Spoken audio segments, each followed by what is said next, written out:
Chapter 9. 8 Villainies. In general, ministers can be led to commit villainy through 8 ways. The first is through the bribery of sharers of the same bed. This refers to how ministers would use attractive ladies, beloved concubines, feminine courtiers, and charming young men to bewitch the ruler. Taking advantage of the ruler's relaxed state after governmental work, and exploiting his drunkenness and satisfaction, these sharers of the same bed manipulate the ruler to get what they want. They secretly bribe them with gold and jewelry to bewilder the ruler. This is what is meant by the bribery of sharers of the same bed. The second way is through the bribery of bystanders. This refers to actors, jesters, clowns, attendants, and courtiers who act overly eager to serve the ruler even before he gives any orders. They anticipate his needs by observing his facial expressions and gestures, aiming to please him before he makes up his mind. These people act as a unified group, responding and replying in harmony to sway the ruler's decisions. Ministers bribe them secretly with gifts like gold, jewelry, and curiosities, encouraging them to deceive the ruler for their benefit. This is what is meant by through the bribery of bystanders. The third way is through the entertainment of uncles and brothers. This refers to how the sovereign favors sons from concubines and seeks advice from prime ministers and court officials, who hold significant influence. Ministers entertain the sons of concubines with music and beauties and use flattery and manipulation to win the favor of prime ministers and court officials. They make promises and submit projects through them, ensuring that when tasks are accomplished, their ranks and rewards increase, satisfying their own desires. In this way, they make these influential figures violate the trust of the ruler. This is what is meant by through the entertainment of uncles and brothers. The fourth way is through fostering calamities. This refers to the ruler's tendency to enjoy embellishing palaces, terraces, and pools and lavishly decorating people and animals to amuse himself, which can lead to calamities. Ministers exploit this by using the people's labor and increasing taxes to enhance palaces and decorations, appealing to the ruler's desires and disturbing his mind.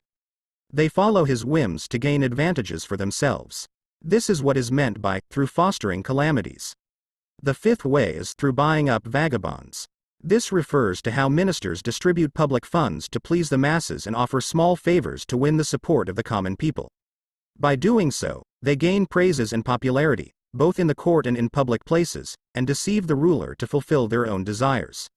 This is what is meant by through buying up vagabonds.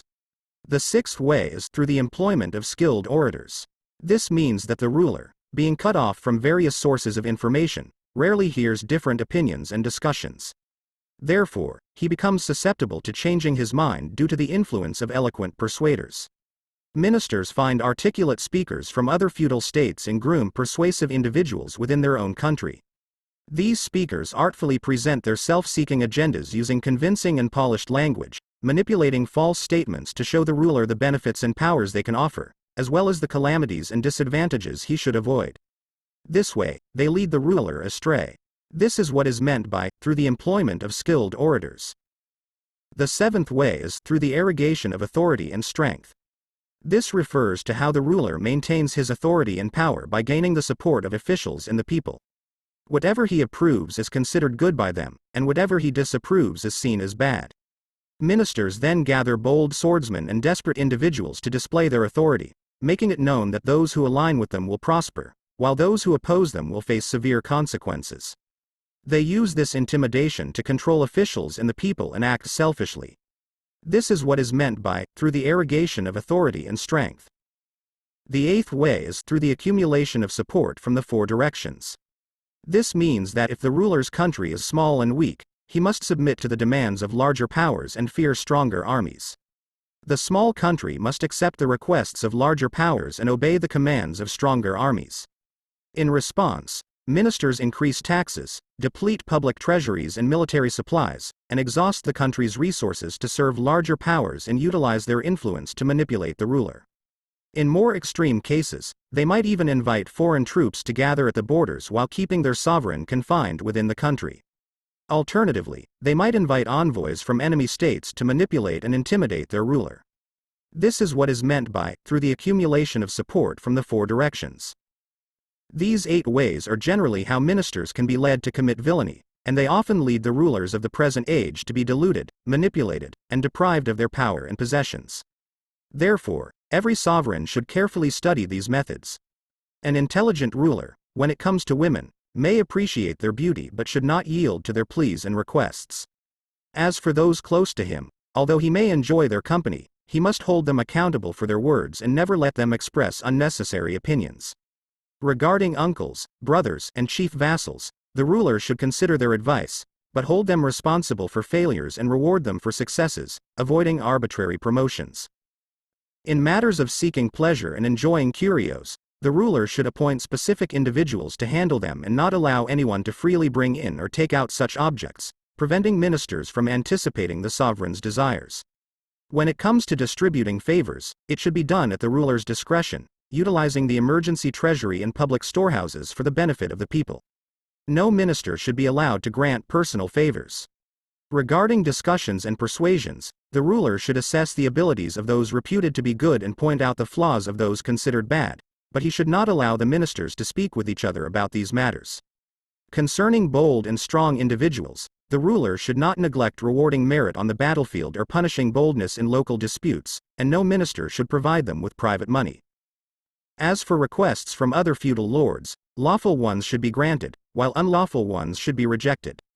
The so-called doomed ruler is not one who has lost his state, but one who has a state but is not in control. If he allows his ministers to control domestic affairs through the support they receive from other powers, the ruler will be doomed to ruin. Even if obeying big powers seems to save the country from ruin, such ruin will come faster than if he disobeys. Therefore, he should never obey them. Once the ministers realize the ruler won't obey, they won't seek alliances with other feudal lords.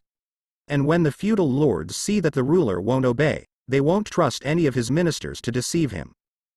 The reason why an intelligent ruler establishes posts, offices, ranks, and rewards is to promote the worthy and encourage men of merit.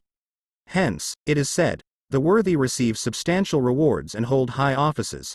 Men of merit gain honorable ranks and receive generous rewards. The ruler appoints the worthy based on their abilities and bestows rewards according to their various merits. This approach encourages worthies to serve the ruler without concealing their abilities and allows men of merit to advance in their careers, resulting in successful tasks and achievements. That is not the case in modern times. There is no longer any discrimination between the worthy and unworthy, nor any distinction between men of merit and those with none. Anyone favored by feudal lords is granted a position, and any request made by courtiers is fulfilled. Uncles, brothers, and chief vassals ask the sovereign for ranks and rewards, then sell them to their inferiors to accumulate money and benefits, supporting their own dependents. As a result, those with wealth and advantages purchase offices to gain noble status, and those with connections to courtiers seek grants to enhance their social standing. In this environment, officials who have served the country meritoriously are overlooked, and the allocation of posts and offices deviates from the legitimate path.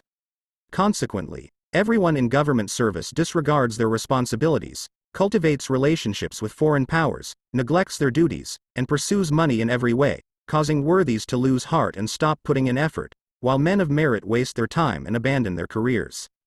This is the atmosphere of a decaying country, indeed. Now, let's consider the 10 faults. The first fault is practicing loyalty in trivial matters, which betrays loyalty in significant matters. The second fault is valuing small advantages, which hampers the pursuit of greater advantages. The third fault is forcing personal bias, asserting oneself, and behaving disrespectfully before feudal lords, leading to self-destruction. The fourth fault is neglecting political counsel and indulging in trivial pursuits, leading to misery.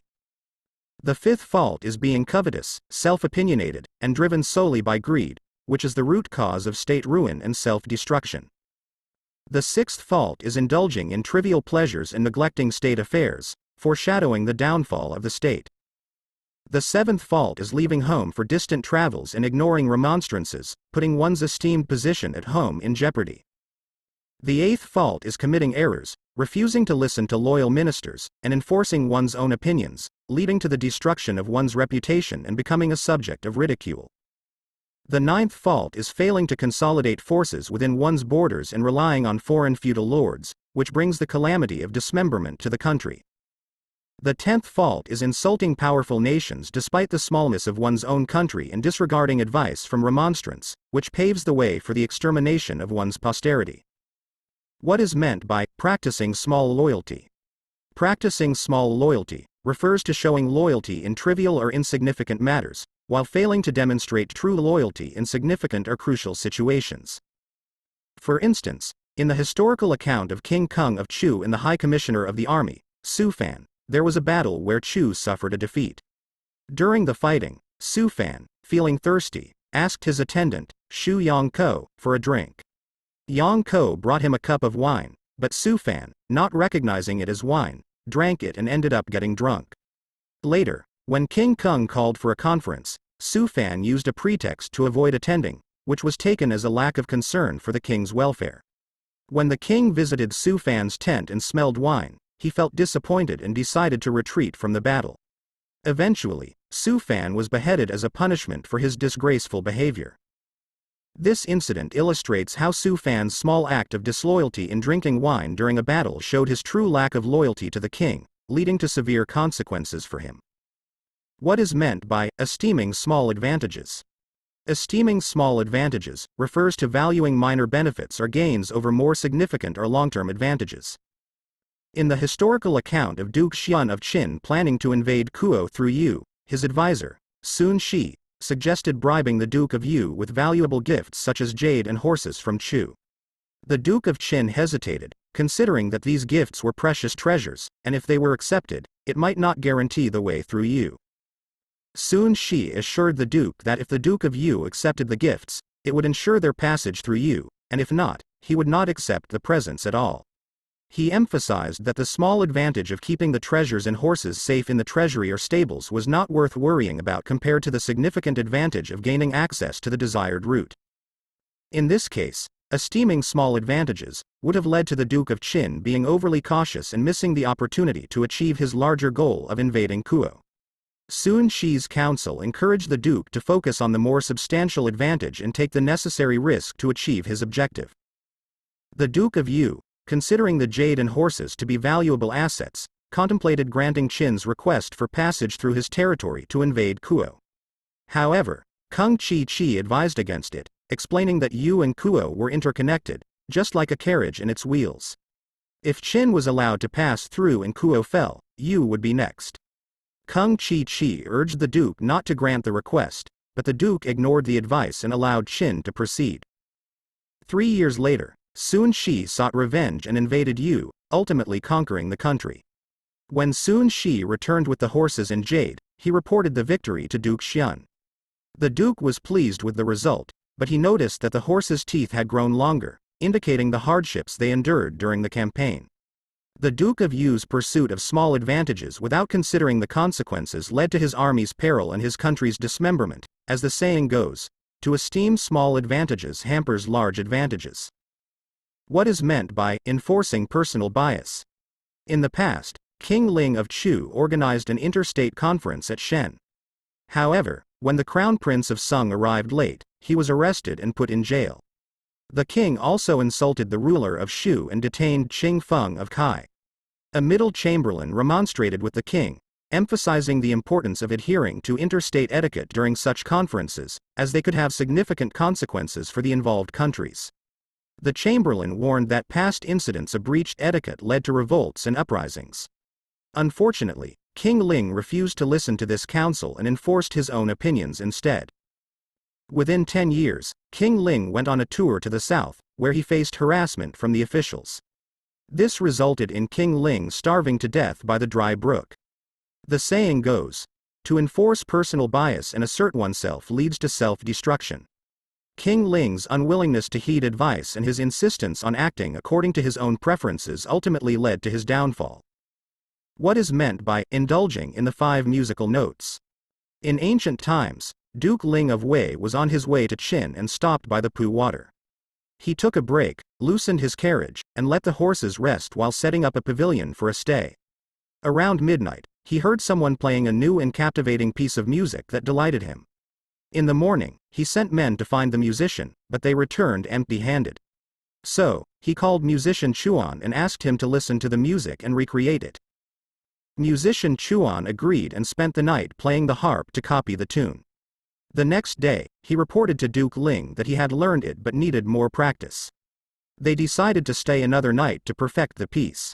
After mastering it, they continued their journey to Qin. Upon arriving at Duke Ping of Qin's place, they were treated to a wine feast at the Xi'ai Tower. As the drinking session reached its peak, Duke Ling stood up and expressed his desire to showcase the novel music he had discovered. Duke Ping agreed, and Duke Ling summoned musician Chuan to play the harp alongside musician Kuang. However, before the performance concluded, musician Kuang interrupted and stopped the music, warning that it was a state-ruining piece and should not be played to the end. Duke Ping inquired about the origin of the music, and musician Kuang revealed that it was composed by musician Yan and presented to King Chao in the past.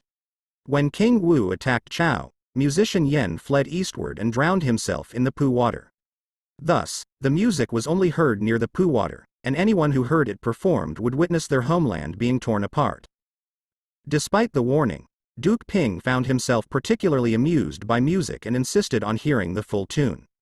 So musician Chuan proceeded to perform it to completion. Duke Ping was pleased, and the audience enjoyed the performance. The phrase, indulging in the 5 musical notes, signifies Duke Ling's fascination and delight in new and captivating music. It suggests that his passion for novel tunes blinded him to the potential harm associated with certain pieces, even those believed to be ominous and destructive for the state.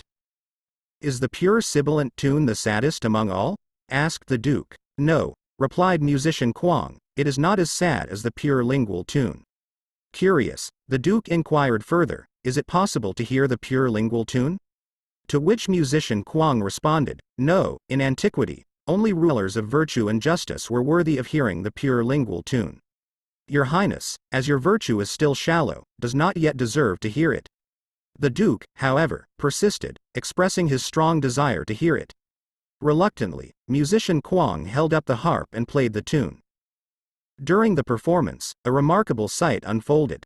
Black cranes, numbering 16, flew in from the south and gathered on the ridge of the gallery roof. As the second part played, they lined up in perfect formation. In the third part, they raised their necks and sang while stretching their wings to dance. The notes resonated, creating a heavenly ambiance. Duke Ping and the audience were thoroughly amused and delighted. Afterward, Duke Ping raised his wine cup to offer a toast to musician Kuang, expressing his wishes for the musician's health and happiness. As he sat back down, he inquired, is there no tune sadder than the pure lingual tune? Musician Kuang responded, it is not as sad as the pure dental tune. Intrigued, the Duke asked if it was possible to hear the pure dental tune. Musician Kuang explained that in ancient times, the Yellow Emperor gathered devils and spirits atop the western Tai mountain in a grand assembly. He composed the pure dental tune in their presence, while riding in a divine carriage pulled by dragons, with various mythical beings accompanying him. As the Duke's virtue was still limited, musician Kuang expressed concern about playing the tune. However, Duke Ping, being elderly and fascinated by music, insisted on hearing it. Reluctantly, musician Kuang played the pure dental tune, and as the performance progressed, dark clouds appeared from the northwestern direction. A powerful hurricane followed, accompanied by torrential rain that wreaked havoc on the surroundings, tearing tents and curtains, breaking bowls and cups, and even sweeping down the gallery's tiles. The terrified audience scattered, and Duke Ping sought refuge in a gallery room.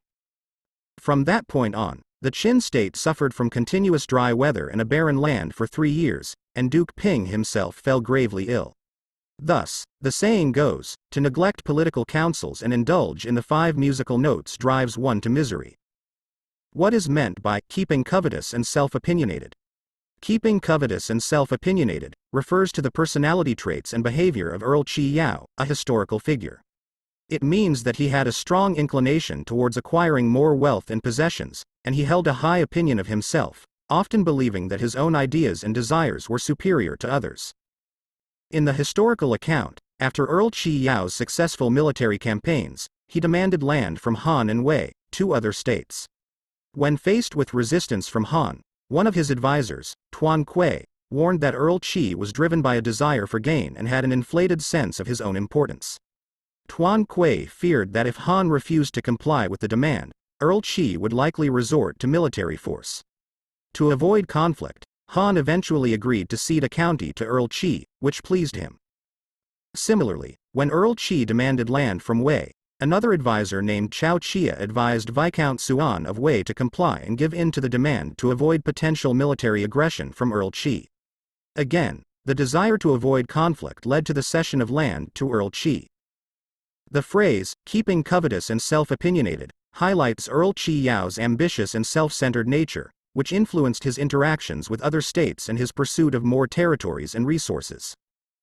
Earl Qi finally sent emissaries to Chao to demand the districts of Sai and Cao Lang. However, Viscount Sang of Chao refused to comply with the demand.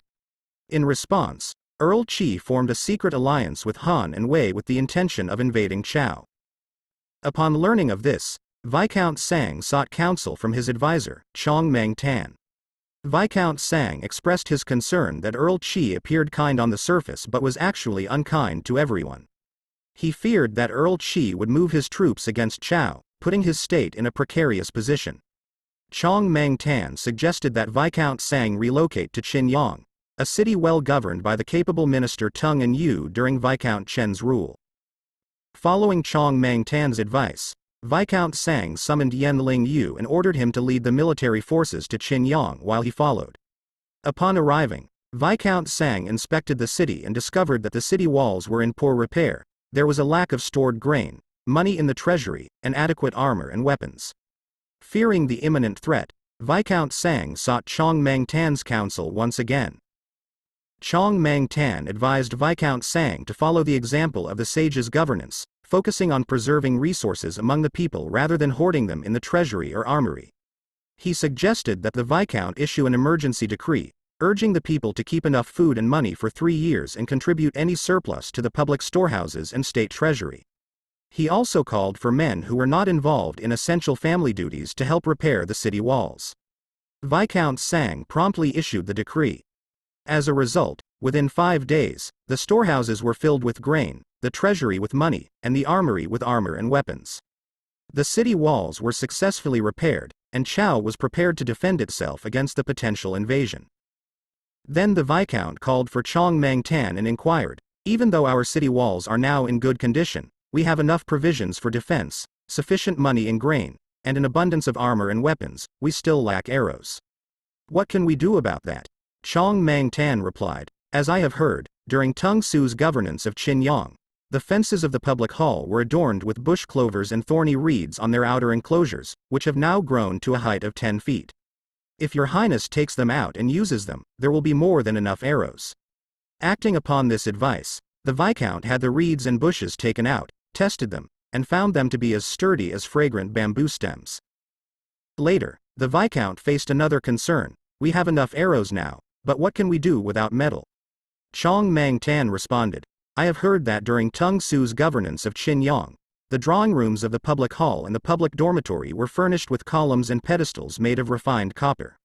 If your highness retrieves and uses them, there will be more than enough metal." Following this advice, the Viscount had the copper columns and pedestals retrieved, providing ample metal resources. With the necessary preparations and orders in place for defense, the armies of the 3 enemy countries finally arrived at Qinyang. Immediately after their arrival, the enemy armies launched an attack on the city walls of Qinyang and fierce fighting ensued. However, despite 3 months of engagement, they were unable to capture the city. As a result, they decided to spread out their troops and besiege the city, diverting the water of the nearby river to flood it. This prolonged siege lasted for 3 years, during which the people inside the city had to resort to making makeshift shelters and hanging up their cooking utensils for survival.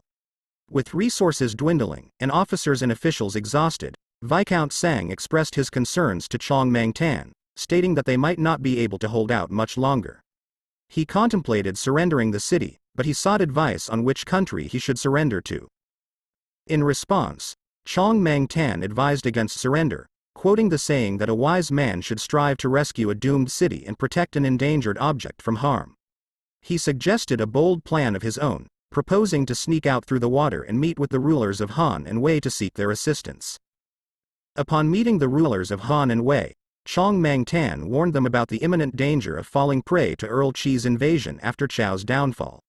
The rulers acknowledged the likelihood of such an outcome, but they were hesitant to act openly against Earl Qi due to his suspicious and unkind nature. Chong Mang Tan offered a solution by keeping their scheme confidential, with only him being aware of the plan. In secrecy, they plotted the revolt of the two armies against Earl Qi, and a specific date was set. That night, Chong Mang Tan returned to Qinyang and informed Viscount Sang about the alliance they had formed with the rulers of Han and Wei. The Viscount was both frightened and pleased by the development and warmly welcomed Mang Tan, expressing his gratitude for the assistance and support. After sending Chong Mang Tan away with their promise, the two rulers paid a visit to Earl Qi. On their way out, they encountered Qi Kuo outside the commander's headquarters. Observing their demeanor, Qi Kuo grew suspicious and went to inform Earl Qi about his concerns. He perceived a change in the ruler's behavior, noting their high spirits and less cautious attitude. He advised the Earl to take immediate action to prevent any potential insurrection. However, Earl Qi had full confidence in the covenant he made with the two rulers, as they had a strong alliance. He believed they would not deceive him, and he saw the imminent capture of Chao as a means to divide its territory among themselves.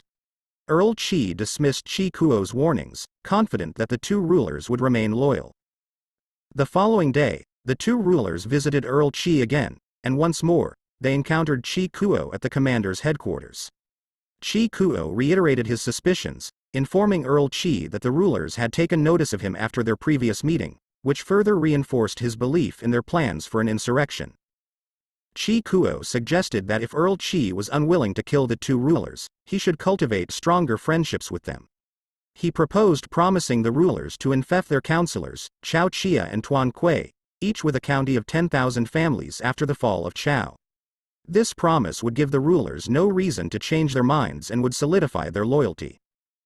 However, Earl Qi was not convinced and worried that such enfeoffments would reduce his gains upon the division of Chao's territory. He declined Qi Kuo's advice, dismissing the idea of enfeoffing the counselors. Unsatisfied with the response, Qi Kuo decided to distance himself from Earl Qi's camp and change his kinsmen into the Fu clan. On the appointed night, the Chao clan carried out a successful attack, destroying the enemy garrisons of the dikes and causing the water to flood Earl Qi's army. The troops of Earl Qi, focused on keeping the water out, fell into disarray. Meanwhile, Han and Wei launched surprise attacks from both sides, while Viscount Sang led his forces to raid the front. Together, they overwhelmingly defeated Earl Qi's troops, leading to his capture and subsequent death. His forces were defeated, his country was divided into 3 parts, and he became a laughing stock in the eyes of the world. Hence the saying, "To keep covetous and self-opinionated fosters the root of self-destruction." Regarding the phrase, indulging in women singers, it refers to the actions of ancient rulers who embraced extravagance and luxurious lifestyle. When Duke Mu asked Yu Yu about the right way of government, Yu Yu explained that intelligent rulers of the past won and lost their states based on their frugality or extravagance. He cited examples of rulers like Yao, Yu Shun, and Yu, who gained or lost obedience from the feudal states depending on their level of extravagance and refinement. The more they indulged in luxurious items like fancy tablewares, decorative cushions, and ornamental vehicles, the less willing the states were to obey them. Thus, Yu Yu emphasized the importance of frugality in governance as the right way to lead a state successfully. After Yu Yu left, Duke Mu called upon the officer of the censorate, Liao, and expressed his concern about Yu Yu's presence as a sage in a neighboring country, posing a threat to their state. Liao suggested a cunning plan to disturb the king of Yung's state affairs by gifting him women singers.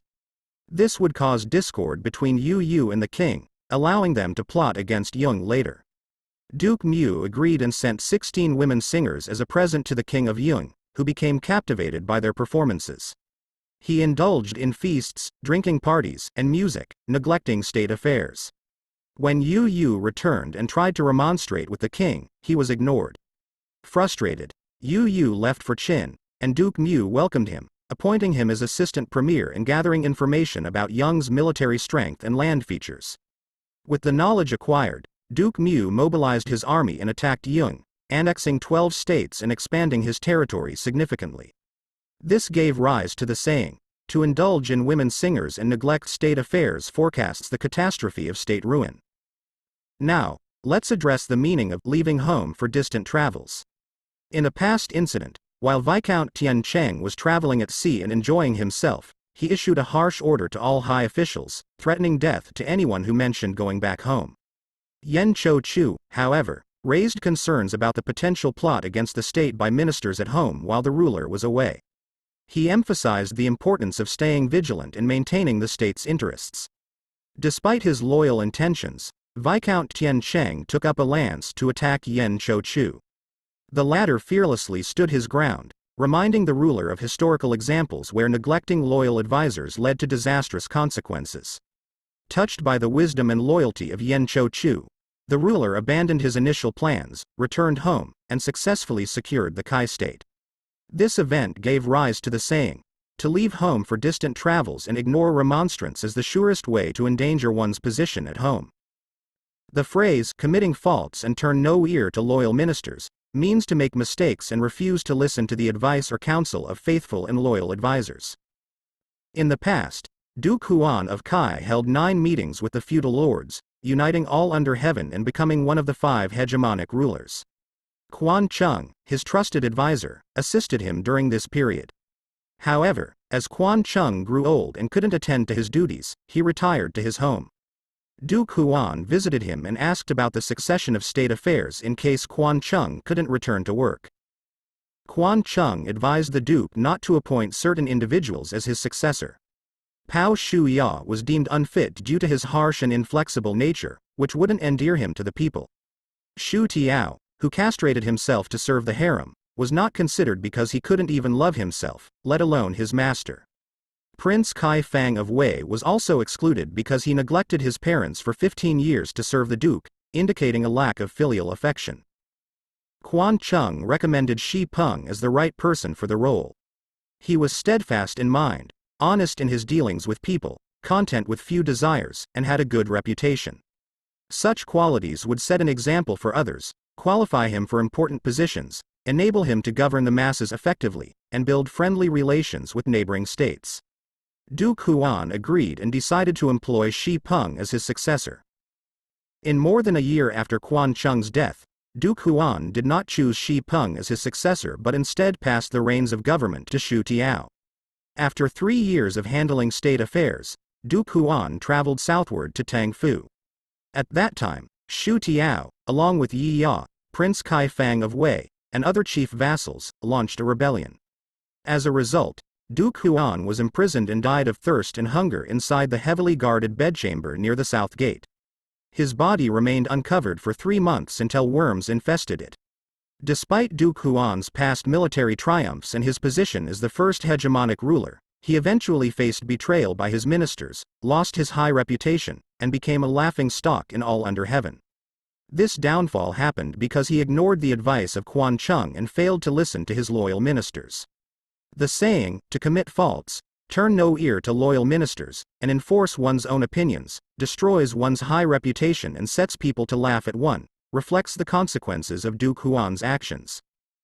Not consolidating the forces within one's boundaries means failing to unite and strengthen one's own allies and resources. In the past, when the state of Qin was attacking Yi Yang, the Han clan was in danger. Kung Chung Peng suggested to the ruler of Han that they should make peace with Qin through the help of Chong Yi. The plan involved offering Qin a famous city and joining their forces in a southward campaign against Chu.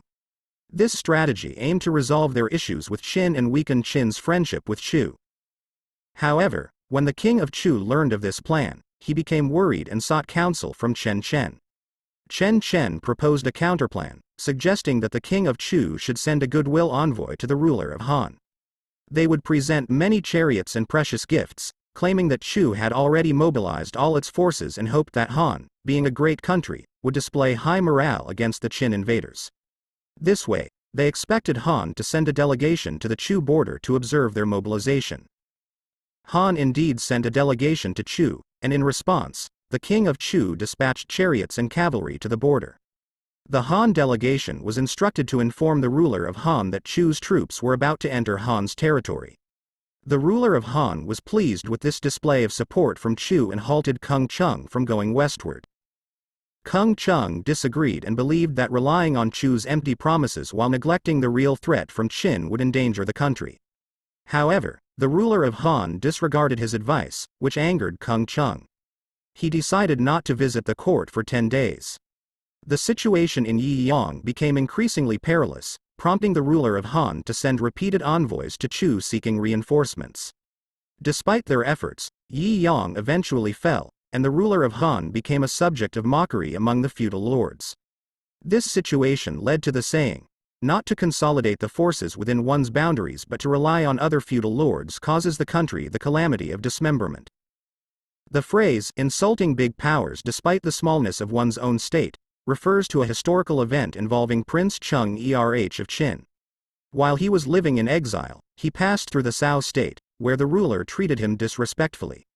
Shi Fu Kai and Shu Chan, who attended the meeting, warned the ruler of Cao about the potential consequences of mistreating the prince, as he might seek revenge when he regains power. However, the ruler of Cao did not heed their advice. Upon returning home, Shi Fu Chi's wife noticed his unhappiness and inquired about it. Shi Fu Kai explained the situation and expressed concern that the prince, once in power, might punish those who treated him poorly, including the Cao state. Inspired by his wife's words, Shi Fu Kai sent messengers with gifts to the Prince of Qin to show him respect. The prince accepted the food but declined the jades, signaling that he still remembered the impolite treatment from Cao. From Cao, the prince traveled to Chu, and from Chu, he entered Qin. After staying in Qin for 3 years, Duke Mu of Qin called all his ministers for consultation. He expressed concern about the state's chaotic condition since the passing of Duke Xian, and he feared that it might lead to neglect of their ancestral shrine and altar. To maintain his friendship with Qin and restore order to the country, Duke Mu decided to support Cheng Erh and install him as the ruler of Qin. The ministers agreed with this plan, and the duke raised an army to help Cheng Erh take the throne. After 3 years as the ruler, Cheng Erh attacked Cao. He demanded that Shu Chan be handed over to him as punishment for his past insult. At the same time, he assured Shi Fu Kai that his residential quarters would be spared during the attack if he displayed a sign on the gate. Due to Shi Fu Chi's respectfulness towards the prince, many families sought safety within his quarters during the conflict. Cao, being a small state between Qin and Chu, faced constant danger. However, its ruler, by showing discourtesy to the Prince of Qin, paved the way for the extinction of his posterity. This led to the saying, "To insult big powers despite the smallness of one's own country and take no advice from remonstrance paves the way to the extinction of one's posterity." Chapter 10. Solitary Indignation. Those who understand the principles of tact are perceptive and observant. They can see through selfish motives and actions. Those capable of upholding the law are decisive and straightforward. They have the ability to correct wrongdoing and ensure fairness. Ministers who diligently perform their duties in accordance with orders and follow the laws are not referred to as heavy-handed men. The term is reserved for those who act without orders, pursue their own interests by breaking the law, misuse state resources for personal gain, and possess enough influence to manipulate their ruler. These are the so-called heavy-handed men. Men who possess a deep understanding of tact and keen observation can discern the true motives of these heavy-handed men if they are given the opportunity to advise and serve the ruler. Similarly, those who uphold the law and exhibit straightforwardness can rectify the crooked actions of these individuals if they are given the chance to influence the ruler. Therefore, when rulers rely on such capable advisors, noble and powerful ministers will undoubtedly rise in importance, leading to conflict and enmity between them and the authorities responsible for state affairs. If those in power control all aspects of the state, both those within and outside the court will be compelled to become their tools. The authorities' influence allows them to mediate negotiations with foreign feudal lords, advance the careers of government officials, control access to the ruler for courtiers, and influence the treatment of scholars. These four means are how wicked ministers enhance their status. The heavy-handed men cannot be truly loyal to the ruler to the extent that they would recommend their enemies, and the ruler cannot rise above the influence of the four means to discern the right type of ministers. Consequently, the more misguided the ruler becomes, the more powerful the chief vassals become. In general, those in power are often trusted and beloved by the ruler. They have long-standing relationships and familiarity with the ruler, which they use to gain favor by aligning their likes and dislikes with the ruler's preferences. They hold high-ranking positions, have numerous friends and allies, and are praised by the entire country. On the contrary, those who uphold the law and possess tact often lack the trust and favor of the ruler. They aim to reform the ruler's biased mindset through lectures on law and tact, which goes against the ruler's preferences. As a result, they usually find themselves in low and humble positions, without many allies, living a solitary and isolated existence. In reality, when distant and unfamiliar entities compete against those that are near and familiar, they have no logical reason to win. Newcomers and travelers, when contending with long-standing acquaintances and old friends, also lack a logical reason to prevail. Similarly, opponents of the sovereign's opinions, when contesting with his supporters who share the same preferences, have no valid grounds for winning. The weak and powerless, when confronting the mighty and influential, likewise lack a logical basis for victory. And an individual, when opposing the entire country, has no rational justification to win. Faced with these 5 disadvantages, advocates of law and tact may wait for years, yet still find themselves unable to have an audience with the ruler. Conversely, the authorities in power, benefiting from 5 advantages, can freely speak their minds to the throne whenever they wish. In such a scenario, how can advocates of law and tact distinguish themselves, and when will the ruler recognize his own mistakes? Given their unfortunate disadvantages and incompatibility with the authorities, how can advocates of law and tact avoid danger? Those who can be falsely accused of crimes are subject to punishment according to state laws, while those who cannot be indicted are targeted by private assassins. Therefore, those who uphold the principles of law and tact but act contrary to the ruler's preferences are either officially condemned or assassinated by private individuals. On the other hand, friends and supporters who form alliances with the purpose of deceiving the ruler and twisting their words to benefit themselves always gain the trust of the heavy-handed men. Consequently, those who can be credited with meritorious services are granted official positions, while those who lack a good reputation gain influence through foreign connections. Therefore, individuals who deceive the ruler and frequent private residences, if not celebrated with official positions, still wield power through foreign influence. In the current state of affairs, the ruler punishes advocates of law and tact without thoroughly investigating evidence and witnesses, while rewarding friends and supporters of the authorities without waiting for meritorious deeds. This discourages advocates of law and tact from risking their lives to present their ideas to the throne, while wicked ministers continue to pursue their personal advantages and maintain their positions. As a result, the more humble the ruler becomes, the more influential the private clans grow. Indeed, the Yu state was prosperous and had a strong army. Yet the rulers of every central state, recognizing that she was beyond their control, would say, "She is not within our reach." The same applies to a state at present. No matter how vast its territory or how numerous its population, if the ruler is deluded and the chief vassals hold all power, that state is akin to Yu. If the ruler only perceives no resemblance of his own state to Yu but fails to recognize the similarity of states beyond his control to the state under his control, he lacks a thorough understanding of what resemblance truly means. People often speak of the fall of Kai and Qin. However, it does not mean that their lands and cities physically crumbled, but rather that the ruling power shifted from one clan to another.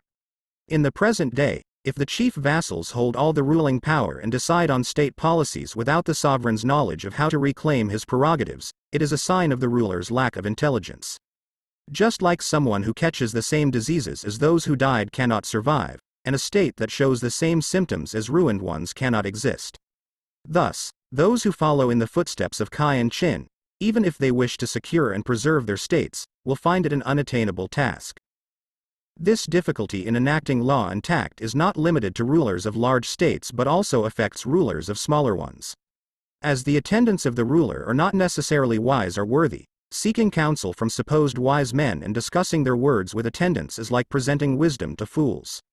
Similarly, showing respect to supposed worthy men and discussing their deeds with attendants is like presenting worthiness to ruffians. When wise and worthy men have to seek approval from fools and ruffians, their merits are devalued, and the ruler's conclusions become flawed. Among the subjects aspiring to official positions, refined and wise men would maintain their integrity and advance their careers through eloquence and competence. They do not seek to please others with bribes or bend the law to enter governmental service.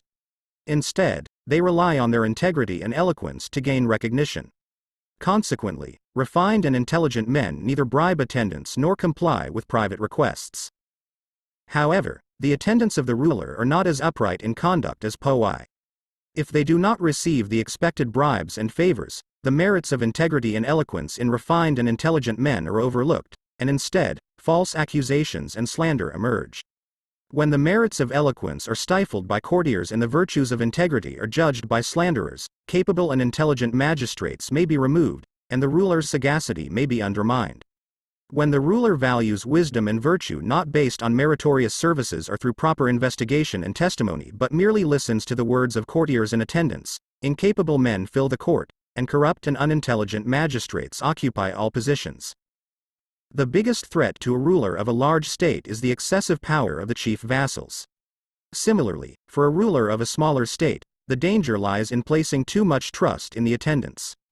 These threats are common to all rulers. Moreover, whether ministers commit major offenses or the ruler has serious faults, their interests often clash.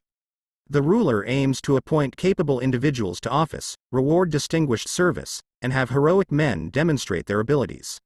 On the other hand, the ministers are interested in securing employment without competence, obtaining wealth and honor without merit, and furthering their own agendas through friends and partisans.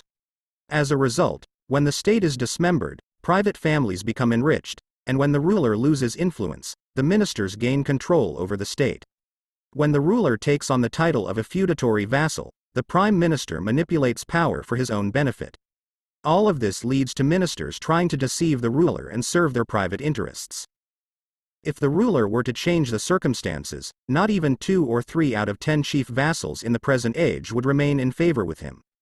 This is because the crimes committed by ministers are severe. Ministers guilty of major offenses must have deceived their sovereign, and such crimes warrant the death penalty. Wise men, who are farsighted and fear death, would never obey such heavy-handed men. Similarly, worthies, who value personal integrity and are ashamed of joining wicked ministers in deceiving the sovereign, would never obey the chief vassals. Those who follow and depend on the authorities must either be ignorant of the impending calamity or be corrupt and have no qualms about committing wicked deeds. The chief vassals control these foolish and corrupt individuals, collaborating with them to deceive the ruler from above and exploit the masses from below. Their friends and partisans engage in treasonable acts, manipulate the ruler with unified words, and disregard the law, causing turmoil among the gentry and commoners. All these actions push the state towards danger and dismemberment in the ruler towards hardship and disgrace. This amounts to a major offense. When ministers commit such major offenses and the ruler fails to suppress them, it becomes a serious fault on the ruler's part. If both the ruler and ministers engage in such serious faults and offenses, it becomes nearly impossible to prevent the state from going to ruin.